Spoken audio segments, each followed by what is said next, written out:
Tras la victoria electoral de Donald Trump, el precio de Bitcoin se disparó por primera vez en la historia por encima de los $90.000. No es la primera vez que el precio de Bitcoin pega un subidón que deja a muchos perplejos. Y con cada nueva subida aparecen los incrédulos que vaticinan su final y aseguran que es un sinsentido, y los convencidos que dicen que Bitcoin se va directamente a la luna. Y para la persona de a pie, pues no es fácil saber a cuál de los dos escuchar. Y sinceramente, yo no tengo ni la más remota idea de lo que va a pasar con el precio de Bitcoin. De hecho, estoy grabando esto un 17 de noviembre, cuando su precio está en los $91.000, y es posible que cuando cuelgue este vídeo su precio haya cambiado drásticamente. Y eso es todo culpa del editor, que el tío se toma su tiempo con cada vídeo, que ya te vale. Es broma, tío, te quiero.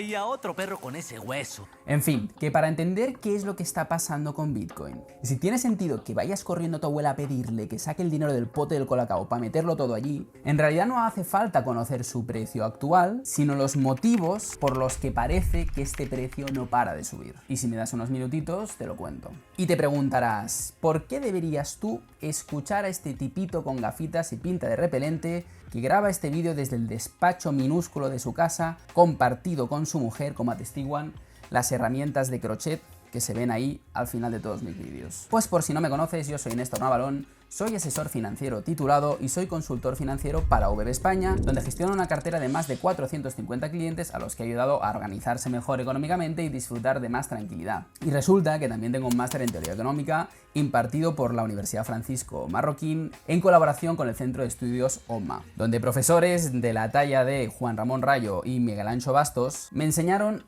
una o dos cosillas de economía. Y además, en concreto, mi trabajo de fin de máster con esta gente se tituló Los límites de Bitcoin. Y básicamente consiste en un análisis en profundidad de Bitcoin como activo, aplicando todo el aprendizaje que tuve sobre teoría monetaria y bancaria para ver qué valor aportaba Bitcoin y cuáles eran las dificultades que se podía encontrar en el entorno en el que nos movemos. Así que supongo que algo sé del tema. Pero si quieres juzgarlo por tu cuenta, te voy a dejar en la descripción de este vídeo un enlace donde te vas a poder descargar mi TFM, y para los más cafeteros también os voy a dejar alguna que otra recomendación de lectura adicional. Pero no te preocupes, que mi intención con este vídeo no es ponerme muy técnico, sino que es traducir a un lenguaje que todo el mundo pueda entender qué es lo que está pasando con Bitcoin. ¿Comenzamos? El 31 de octubre de 2008, el anónimo creador de Bitcoin, Satoshi Nakamoto, envió un correo electrónico con un archivo adjunto titulado Bitcoin, un sistema de efectivo electrónico usuario a usuario. Ahí ya se incluían las líneas maestras del Lobus, que actualmente ha superado los $90.000. Pero en ese momento, por supuesto, nadie lo podía saber. El 3 de enero de 2009 se minó el primer bloque de esta criptomoneda. Y por algún milagro que todavía no alcanzamos a comprender, lo que en su momento era un experimento extremadamente frágil ha podido funcionar sin fallas hasta el día de hoy. La primera transacción en Bitcoin se produjo pocos días después y fue entre Satoshi Nakamoto y Hal Finney, que fue uno de los desarrolladores informáticos que más se involucró en los orígenes de la criptomoneda y que desgraciadamente falleció en el año 2014. En concreto, intercambiaron 10 bitcoins el 11 de enero de 2009. La primera compra con bitcoin se produjo el 10 de mayo del año 2010, en un incidente que se ha hecho bastante famoso. Ese día,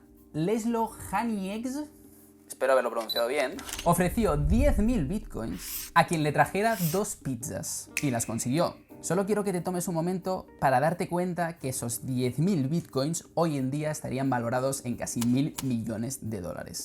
Lo siento, Leslo.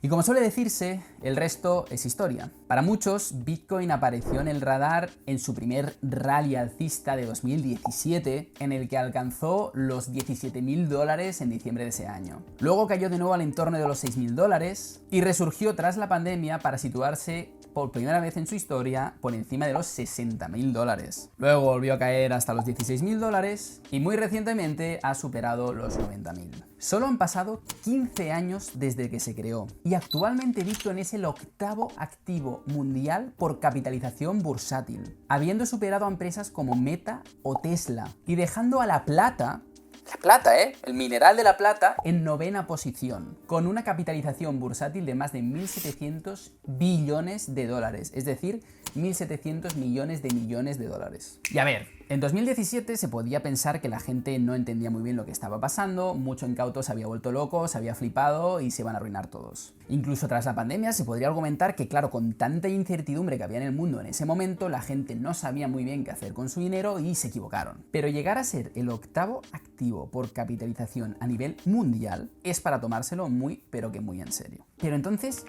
¿qué es Bitcoin? ¿De dónde viene esta fiebre por esta monedita digital? Pues de eso va el vídeo. Como ya te he dicho, la idea es explicar su funcionamiento para que todo el mundo me entienda. Eso significa que necesariamente me voy a dejar muchos detalles técnicos sin explicar. Y como ya te he dicho, si quieres profundizar más allá, tienes en la descripción mi TFM y un libro muy recomendable si quieres entender cómo funciona Bitcoin. Es este que tengo aquí, bien manoseado, que se llama El Patrón Bitcoin, de Saifedean Ammous. Lo voy a dejar también en la descripción, porque ahí está explicado casi todos los detalles técnicos y todos los razonamientos de teoría monetaria y bancaria que no voy a poder desarrollar en el vídeo. Para empezar voy a intentar explicaros qué es Bitcoin. Y en realidad es bastante fácil. En esencia, Bitcoin no es más que esto, una libretita. Sí, eso que acaba de superar los 90.000 dólares es una libretita. Lo que pasa es que es una libretita especial. Las libretas sirven para registrar cosas, para apuntar cosas. Bitcoin en esencia es un registro descentralizado de transacciones. Las libretas son muy prácticas, pero tienen un punto débil, que es que para confiar en lo que dice una libreta, tienes que confiar en la persona que está apuntando en esa libreta. Esto no tiene por qué suponer un problema, pero para ciertos aspectos en nuestra vida sí que puede serlo. Por ejemplo, tu cuenta corriente es un registro que tiene el banco. Si el banco por algún motivo sufre un ataque informático, si por algún motivo decide engañarte y cometer fraude, o por algún motivo un gobierno le dice que tiene que embargar tus cuentas porque has cometido alguna irregularidad con Hacienda, o Hacienda dice que has cometido alguna irregularidad, en ese caso tienes un problema. ¿Por qué? Porque quien está custodiando tu libretita te está puteando. Justificado o injustificadamente, ahí no entro. La gracia de Bitcoin es que esta libretita se va a ir rellenando sin la necesidad de confiar en un tercero. En realidad, para eliminar la confianza en un tercero, utiliza a muchos terceros, ¿vale? Porque lo que hace es que crea una red de nodos, que son básicamente ordenadores, que se dedican a registrar lo que ocurre en esa libreta por consenso. Lo que significa eso, que es que en realidad apuntar cosas en la libretita de Bitcoin es bastante complicado. No es porque sea complicado de por sí, sino porque se hace complicado para evitar que se produzcan falsificaciones. La forma de hacerlo complicado es mediante un procedimiento que se conoce como prueba de trabajo, o proof of work en inglés. Básicamente, las transacciones que se quieren apuntar en ese registro se van agrupando en bloques de unos 10 minutos de duración. Pasados esos 10 minutos, los integrantes de la red de Bitcoin intentan resolver un problema matemático tope chungo para que les cueste mucho hacerlo y tengan que gastar muchos recursos en resolverlo y poder inscribir ese bloque, pero que es muy fácilmente verificable. La solución es muy difícil de obtener y muy fácil de verificar. El primer nodo, el primer ordenador que la obtiene, le pasa al resto de ordenadores la solución que ha obtenido y los otros la verifican prácticamente al instante. Y si eso es así, en el momento que está verificada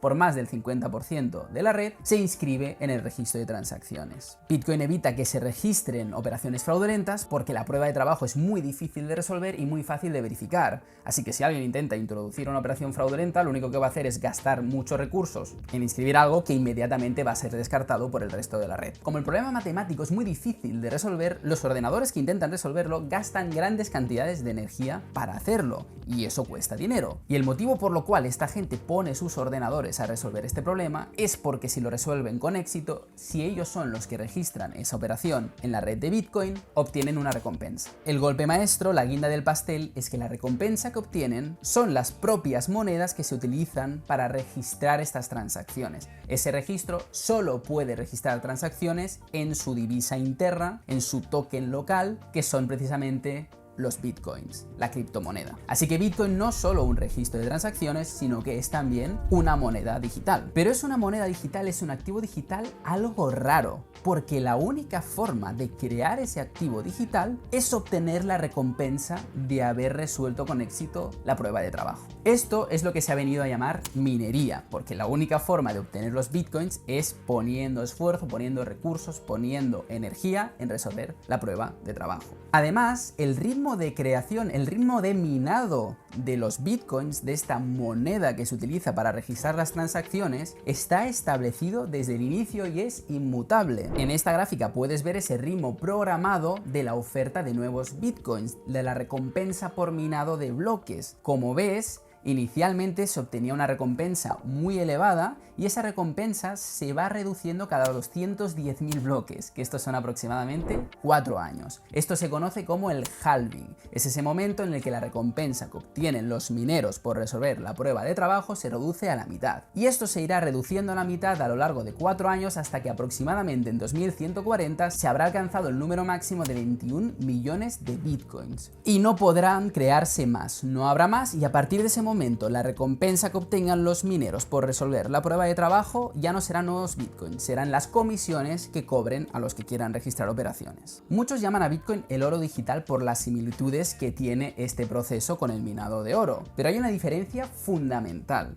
y es que si el oro se revaloriza, si el oro sube de valor, va a haber muchos más incentivos para que mucha más gente se dedique a buscar oro. Y eso lo que hace es incrementar la oferta de oro. Pero en cambio la oferta de Bitcoin es absolutamente inmutable. Y esto es así porque si un minero nuevo se conecta a la red o si el precio, la revalorización que estamos viendo en Bitcoin atrae a muchos más mineros a la red, lo que van a conseguir esos nuevos mineros no es minar Bitcoins a un ritmo más alto, sino que lo que va a hacer la red es aumentar la dificultad de la prueba de trabajo, hacer que sea necesario invertir más recursos para seguir verificando operaciones. Y esto, el efecto que tiene es aumentar la seguridad de la red, pero no aumentar el ritmo al que se ofrecen nuevos bitcoins. Todos estos elementos que hacen especial a Bitcoin hacen que esa moneda, esa monedita que sirve para registrar transacciones, en realidad sea una especie de materia prima digital. Así que como ves, Bitcoin tiene en esencia dos propósitos. El primero es poder registrar transacciones sin tener que confiar en un tercero, y el segundo es crear un activo digital, esa primera materia prima digital que sirve, que tiene como propósito acabar con la inflación o proporcionar un refugio para sus usuarios contra la inflación.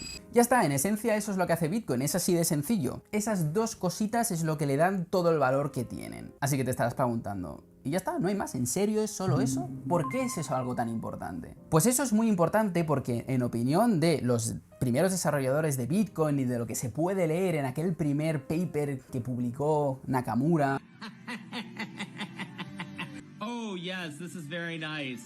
Sobre el funcionamiento de Bitcoin y lo que pretendía, en el sistema monetario que estamos viviendo actualmente, el dinero no está cumpliendo adecuadamente sus funciones. ¿A qué nos referimos con esto? Pues a lo que hoy en día entendemos y utilizamos como dinero, los euros, por ejemplo, que utilizamos para intercambiar, en realidad está mal, no funciona adecuadamente o algunas de las cosas que hace no las hace bien. Para entender esto, podría complicarme mucho, pero esencialmente simplemente entiende por ahora que el dinero es una herramienta que está hecha para facilitar los intercambios. ¿A qué me refiero con esto? A que si tienes 1 millón de euros en una isla desierta, en realidad ese millón de euros no te sirve absolutamente para nada. Ese millón de euros solo te va a ser útil si estás en un contexto, en una sociedad, en un lugar donde puedas intercambiarlo por cosas que te gusten. El dinero en sí no tiene un uso, sino que solo tiene uso en relación a la producción real de bienes y servicios que tengamos a nuestro alrededor. Para funcionar bien como medio de intercambio, tiene 3 funciones básicas que tiene que cumplir. La primera es que tiene que servir como medio de intercambio generalmente aceptado. Imagínate que no existiera el dinero y te vas al súper a comprar. Imagínate que tú te dedicas a construir sillas. Te podrías encontrar con el problema que el hombre del supermercado en ese momento no necesita sillas, sino que necesita gallinas, y entonces tendrías que buscar a alguien para intercambiar con una gallina, ir al súper y darle la gallina. Sería un engorro. Como tenemos dinero, que es un medio de pago generalmente aceptado, vamos al súper con ese dinero y nos ahorramos este problema. La segunda función del dinero es que tiene que actuar como reserva de valor. Si lo que utilizáramos como dinero fuesen manzanas, eso sería un problema enorme, porque las manzanas se pudren. Es decir, que si recibiéramos como pago manzanas por haber vendido la silla, esas manzanas al cabo de 2 semanas no nos valdrían para nada porque se habrían podrido y nadie las querría. Y la última función del dinero es actuar como unidad de cuenta. Es decir, que cuando te vas al súper, si tuvieses que ir con una silla y el de al lado tiene que ir con gallinas y el otro tiene que ir con casas, los precios en el súper tendrían que estar expresados en gallinas, casas, sillas o todos los bienes que se produjesen en una economía, lo cual sería también un engorro brutal. Como tenemos el dinero, los precios de los bienes se expresan en dinero y eso facilita muchísimo el intercambio. Cuando tienes algo que actúa correctamente como medio de intercambio generalmente aceptado, como reserva de valor y como unidad de cuenta, tienes dinero. Y sí, es cierto que los euros, los dólares que utilizamos hoy en día cumplen adecuadamente con muchas de esas funciones, pero hay algunas cosillas que le molestan a los ideólogos detrás de Bitcoin. La primera es que, aunque es un medio de intercambio generalizadamente aceptado, para poder intercambiar con dinero necesitas intermediarios. y más hoy en día. Cuando más se expande el comercio, más tenemos la capacidad de intercambiar bienes con gente que ya ni siquiera está a nuestro alrededor, con los que podemos intercambiar efectivo, sino que están viviendo en el otro lado del mundo. Para hacerle llegar mi dinero a esa persona, necesito una serie de intermediarios que le hagan llegar el dinero. Y cada intermediario que se añade es un punto de falla, un punto en el que me pueden robar, me pueden cometer fraude, puede haber un gobierno que interfiera, etcétera, etcétera, etcétera. Y el segundo punto de mejora es que el dinero que tenemos hoy en día no actúa adecuadamente como reserva de valor a largo plazo. Y esto lo habrás visto por la subida generalizada de precios que venimos viviendo desde hace más de 50 años. Si quieres una explicación en más profundidad sobre el porqué de esta inflación, la tienes en mi vídeo sobre cómo invertir desde cero, que te dejaré por aquí en algún lado y en la descripción. Pero para el objeto de este vídeo simplemente quédate que aunque hoy en día el que controla cómo funciona nuestro dinero son los bancos centrales, y estos tienen como objetivo explícito que haya un 2% de inflación anual. Así que sí o sí va a haber un 2% de inflación si es que consiguen su objetivo y no se les va más allá la inflación, y eso es que cada 30 años aproximadamente tu dinero valdrá la mitad. Así que es razonable que haya gente que opine que eso no es una buena reserva de valor a largo plazo. En conclusión, lo que pretende Bitcoin es incurrir en una serie de costes distintos, los costes de operar esa cadena de bloques, esa blockchain con prueba de trabajo, etcétera, etcétera, que es un proceso muy costoso, para eliminar la necesidad de la intermediación de terceros en los intercambios que hagamos. Y esto tiene más sentido cuanto más costoso es hacer estos intercambios por la vía que tenemos por defecto en el sistema tradicional. Te pongo un ejemplo. Tú intentas, si tienes la suerte, de retirar 300.000 euros de tu banco. Vamos a ver si te lo dejan hacer al momento. Uy, sí, claro. Bueno, pues si tu dinero estuviese en Bitcoin, tú podrías mover ese dinero de un lado a otro sin mucho problema. Solo tendrías que esperar los 10 minutos que se tardan en resolver esa prueba de trabajo para que la operación se realice. O por ejemplo, intenta transferir una suma de dinero, aunque no sea tan importante, desde España hasta Chile a través de bancos. Pues eso probablemente va a tener un coste por operación bastante elevado. A través de la blockchain de Bitcoin podrías hacer esa transferencia con un coste que puede ser más bajo. La ventaja que tiene operar a través de la blockchain de Bitcoin es que además lo que tendrás que pagar, el coste de hacer esa transacción, no depende del tamaño de la transacción, porque lo que es valioso es el espacio que ocupa, y ocupa el mismo espacio en el registro una transacción de $1 que una de $1 millón.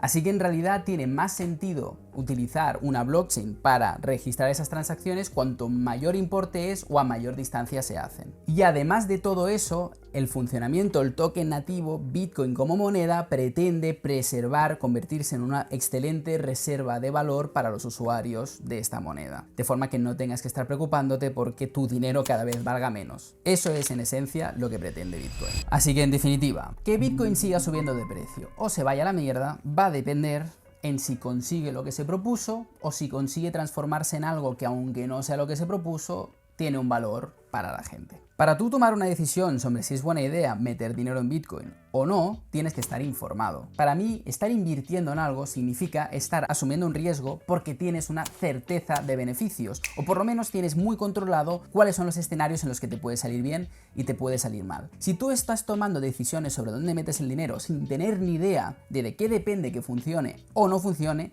básicamente lo que estás haciendo es apostar. Si quieres apostar y meter pasta en Bitcoin sin más, adelante, eres libre de hacerlo. Pero si quieres tener un poco de conocimiento, un poco de idea sobre hacia dónde puede tirar, tienes que estar atento a las cosas que vayan a acercar a Bitcoin, a lo que pretende ser o lo vayan a alejar. Así que la pregunta que tenemos que intentar resolver es, ¿lo va a conseguir? ¿Qué impedimentos tiene delante para llegar a ser lo que se propone ser? O dicho de otra forma, ¿cuáles son los límites al crecimiento de Bitcoin?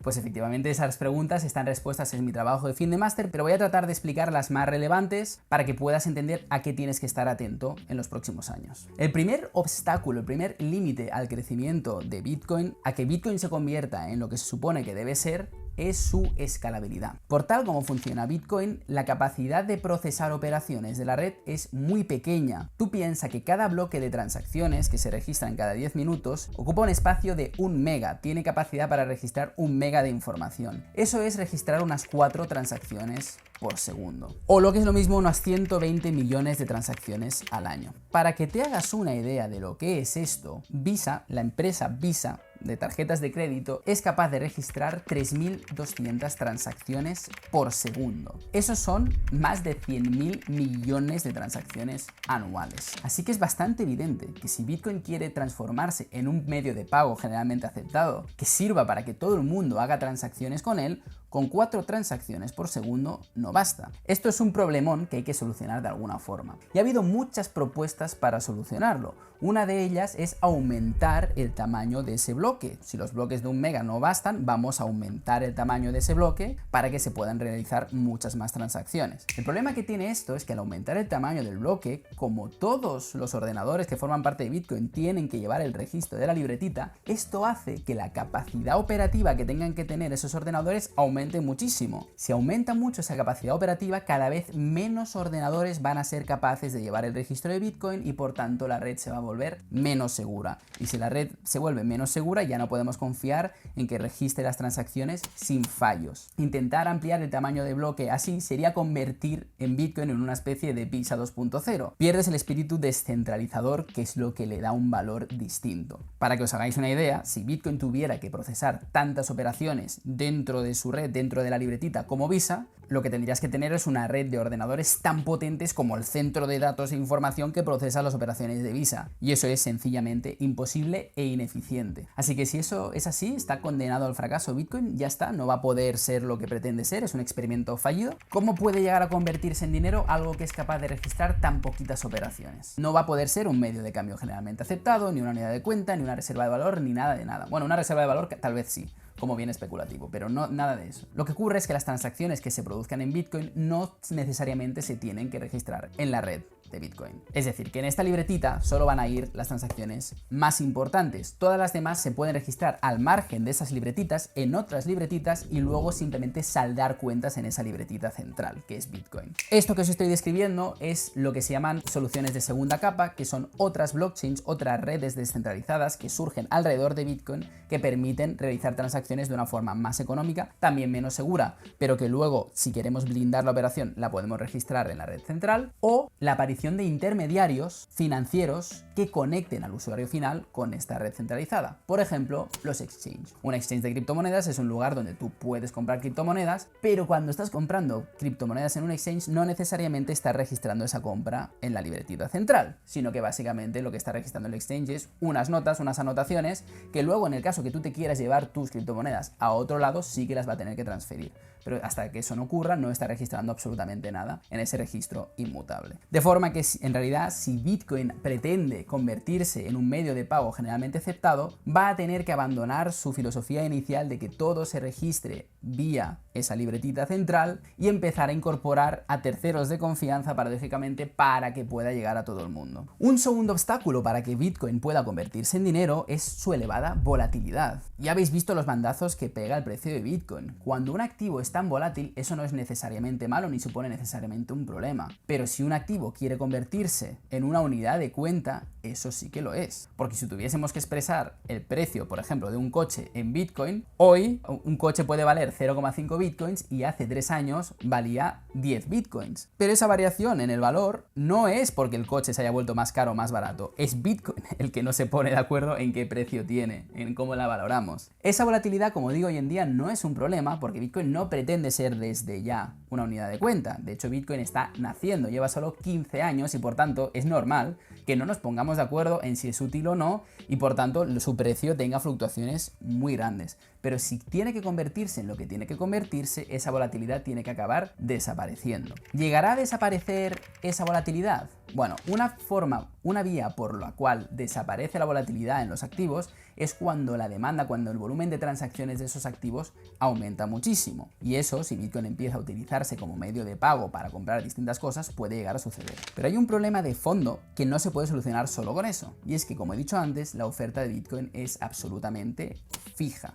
Y a partir de 2140 no habrá nueva oferta de bitcoins. Como sabes, y si no lo sabes te lo explico rápidamente, el precio de cualquier cosa se determina por su oferta y su demanda. Si la oferta de bitcoin es absolutamente fija y se produce una pequeña variación en la demanda de bitcoins, entonces esa variación en la demanda se va a reflejar directamente en el precio. Si a la gente le da por ser más ahorradora y quiere más bitcoins en su balance y no quiere gastárselos, eso es un aumento de la demanda que automáticamente se va a reflejar en un aumento del precio de Bitcoin. Y si Bitcoin está siendo utilizado como moneda para las transacciones, un aumento de su precio significa una bajada del precio de todo lo demás. Idealmente, el dinero ideal tiene que ser absolutamente estable de valor, de forma que la variación de precios en lo que compramos, en los artículos que compramos, venga solo dada por la variación de valor de aquello que estamos comprando, no de la moneda que expresa el precio. Por tanto, si Bitcoin no es capaz de estabilizar su valor, no va a actuar de forma eficiente como dinero, no va a ejercer de forma eficiente las funciones del dinero. Pero si la oferta es absolutamente rígida, podrías preguntarte, ¿cómo va a conseguir Bitcoin ser estable de valor? Si está claro que a veces la gente va a estar más ahorradora o menos. Bueno, pues la realidad es que por sí mismo Bitcoin no puede conseguirlo.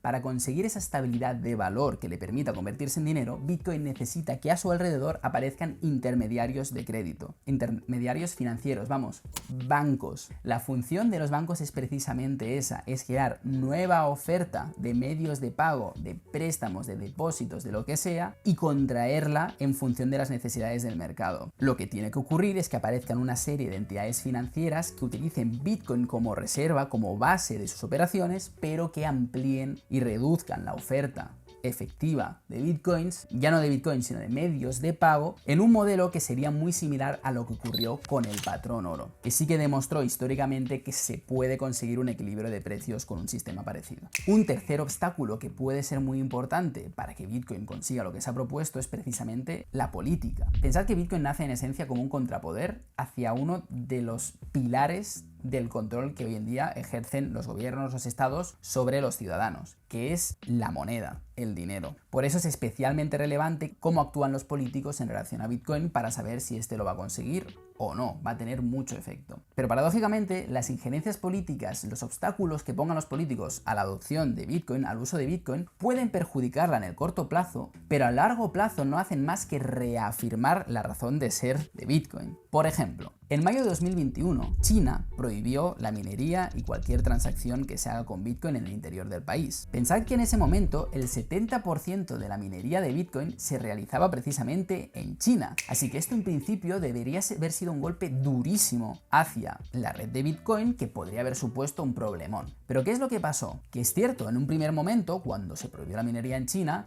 casi toda la actividad minera que se hacía desde China desapareció por completo, pero muy rápidamente, como puede verse en este gráfico, se realojó en otros países. ¿Por qué? Porque la gente que cree que Bitcoin es necesario, al ver una injerencia tal de un estado en el funcionamiento de Bitcoin, se reafirmó en que tenían que seguir hacia adelante, así que aumentó muchísimo en realidad la cantidad de potencia, la cantidad de ordenadores conectados haciendo minería de Bitcoin, lo único que se fue de China esta actividad económica hacia otros países. Como veis, una injerencia de un estado hacia Bitcoin no resultó en un debilitamiento de Bitcoin, sino al contrario, en un fortalecimiento de Bitcoin. Yo creo que sinceramente los estados solo tienen tres formas de pararlo. La primera ni siquiera es cosa suya, la primera es que se produzca un fallo en el funcionamiento de Bitcoin que sea tan grande que se pierda absolutamente la confianza en su capacidad de hacer lo que se pretende hacer, que eso de momento no se ha producido y no parece probable que se produzca. La segunda es que hay una acción coordinada de todos los gobiernos mundiales para prohibir la minería y las transacciones en Bitcoin, que tampoco parece viable porque primero los estados no se van a poner de acuerdo y segundo hay estados en el mundo que no tienen la capacidad de hacer este tipo de prohibiciones. Y la tercera es que los gobiernos accedan a los reclamos que hay detrás de Bitcoin, es decir, que haya un menor intervencionismo para que podamos decidir de forma más libre lo que hacer con nuestro dinero y si queremos retirar 3.000 euros en efectivo no nos miren mal, y también que tengan una mayor disciplina fiscal y monetaria para evitar que nuestras monedas se sigan depreciando y que por tanto tengamos que estar pensando en cómo invertir nuestro dinero porque si no en el banco se está pudriendo y cada vez vale menos. Mientras eso no ocurra, Bitcoin seguirá teniendo razones para existir y mientras Bitcoin no se demuestre absolutamente incapaz de resolver estos problemas, pues habrá más gente que se sienta tentada de darle una oportunidad. De hecho, yo creo, y esto es una opinión personal, que los gobiernos pueden ser precisamente uno de los mayores interesados en que Bitcoin coja algo más de relevancia. Y pienso así porque hemos visto en los últimos años cómo el dinero se está transformando en un arma política. Tras el estallido de la guerra de Ucrania y la invasión de Rusia, la reacción del gobierno de Estados Unidos y de la Unión Europea fue precisamente la de bloquear los saldos que tenía el Banco Central ruso en sus bancos centrales, es decir, embargar los dólares y los euros del Banco Central ruso. Esto fue un ataque monetario, un ataque perpetuado desde los bancos centrales europeos, Unidos. Yo no entro en si estaba justificado o no, pero fue lo que pasó. Un embargo, un ataque hacia el rublo, hacia la divisa rusa, perpetrada por la hegemonía que tienen el dólar y el euro como moneda de reserva que utilizan muchas instituciones financieras y muchos bancos centrales para defender su propia divisa. Al ver esto, otros países que tal vez no estén alineados con la política de Estados Unidos o de Europa o cualquier otro país que pueda suponer que le embarguen los dólares o los euros puede ser un problema, empezaron a reaccionar comprando activos más neutros. Los bancos centrales de esos países buscaron activos neutros que no estuviesen controlados por otra persona para proteger el valor de sus divisas. En concreto, hubo una gran compra y sigue produciéndose una gran compra de oro, que es un activo real, es un mineral y por tanto no lo controla nadie y es neutro. ¿Realmente pensáis que esos bancos no están comprando también Bitcoin? Porque no lo dicen, nadie lo dicen. Pero bueno, yo no tengo ninguna prueba, pero yo pienso que realmente parte de la demanda actual de Bitcoin viene de bancos centrales. Independientemente de que esto sea así o no, lo que está claro es que sí que hay cada vez un interés mayor de forma institucional en la adopción de Bitcoin o en utilizar Bitcoin como algo para diversificar, etcétera, etcétera. Y esto puede ser un primer paso para la aceptación más generalizada de Bitcoin como algo relevante en el entorno económico y que lo acerque mucho más a cumplir su propósito final. Y luego, evidentemente, hay otros factores que pueden suponer un obstáculo para la adopción de Bitcoin y para que Bitcoin siga creciendo, como por ejemplo el coste energético. Ya hemos dicho que efectivamente resolver la prueba de trabajo, el funcionamiento de Bitcoin requiere de una gran capacidad de energía y eso puede llegar a ser un problema. Eso está analizado en mi trabajo de fin de máster y evidentemente pueden producirse otros fallos como hackeos, ataques de todo tipo, cambios en el funcionamiento intrínseco de la criptografía con la que funciona, etcétera, etcétera, que puedan provocar algún fallo catastrófico, ¿vale? Todo esto está analizado en más profundidad, como os digo, en mi TFM, no quiero perder tiempo analizándolo en este vídeo.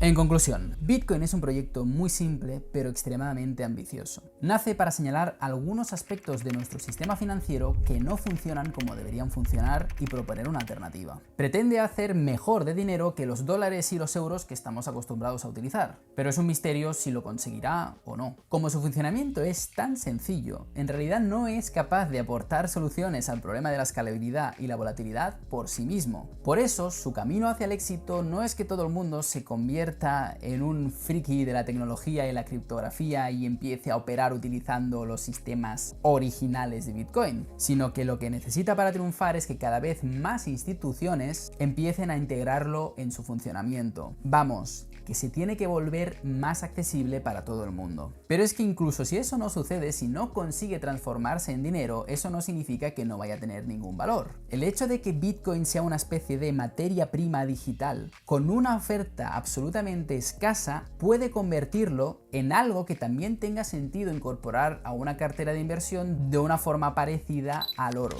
Y el oro es el principal activo por capitalización a nivel mundial, con más de 17 billones de dólares de capitalización. Eso es 10 veces más que Bitcoin. ¿Hasta dónde llegará el precio de Bitcoin? Es un misterio, porque jamás ha existido nada igual a Bitcoin. Bien podría ser que un fallo en su funcionamiento que nadie ha sido capaz de predecir hiciera que se perdiera por completo la confianza y que se fuera a cero patatero. Pero tampoco es descabellado pensar en que Bitcoin desbancará al oro como principal activo por capitalización, aún sin llegar a convertirse en dinero. Pero es que este segundo escenario sería un plan B. El proyecto de Bitcoin en realidad es mucho más ambicioso. ¿Cuánto podría llegar a valer un Bitcoin si de verdad se convierte en la base de nuestro sistema monetario? Pues nadie lo sabe, pero muchísimo más de lo que vale actualmente. Y entonces, ¿tú qué tienes que hacer con todo esto que te he contado? Lo que tienes que hacer es valorar qué grado de confianza pones tú en los diferentes escenarios que pueden ocurrir con Bitcoin. Y sobre eso tomar una decisión sobre qué espacio puede tener Bitcoin dentro de una planificación económica que tenga sentido para ti. Recuerda que para mí invertir es asumir un riesgo con certeza de beneficios. Con la información que yo tengo ahora mismo, poner dinero en Bitcoin no tiene certeza de beneficios. Así que por mucho cariño que pueda tenerle yo o no